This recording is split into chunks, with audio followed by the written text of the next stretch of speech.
Chippewa Lake Park, that was the name of the park that we shot in Ohio, about 20 miles south of Cleveland. It's a park that's been closed for 30 years. Literally, they shut their gates 30 years ago. They didn't get rid of any of the rides or anything like that. There's these great skeletal remains of the roller coaster, all these old rusty, really sort of vintage rides. It was a really cool location, something we would never ever be able to duplicate.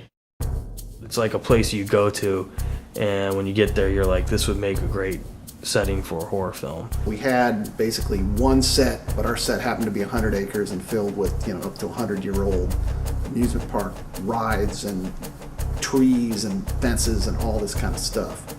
And one thing that really struck me in the pictures was the Ferris wheel, which has a tree growing through the center of it, and that was still there. The ruins of the old hotel and the old sort of beer garden, all this stuff still in there, and various sort of melted and sort of overgrown remains just in general. So we had something really unique, and also a place which had been mostly unfilmed in.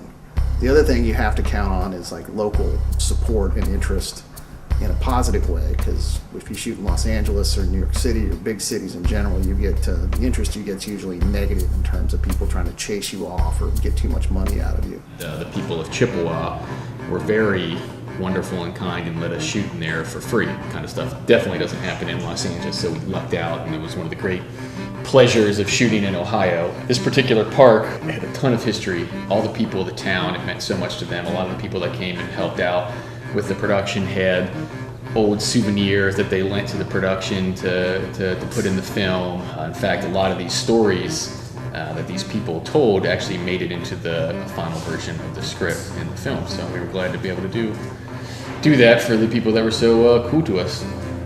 It was challenging to shoot there. It was extremely difficult. We had to run lots of electrical cable every day that's heavy through trees and poison ivy and everything.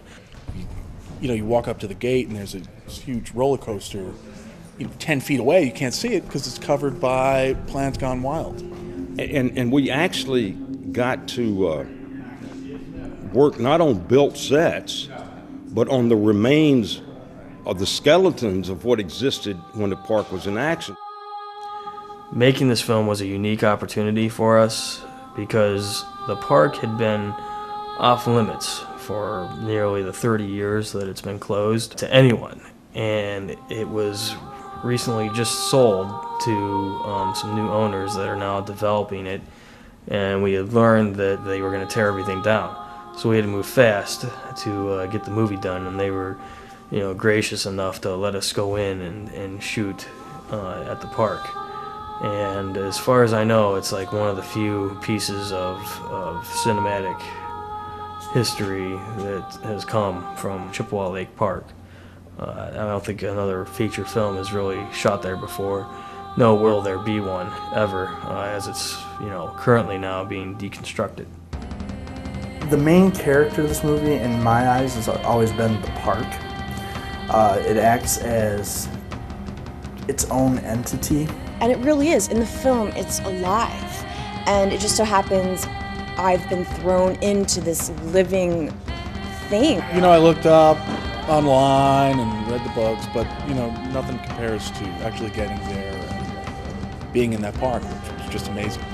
And it just really was weird to see that whole thing lit up at night and everything else there was dead and around it, and just seeing that made me wonder really how great the place may have been when it was open.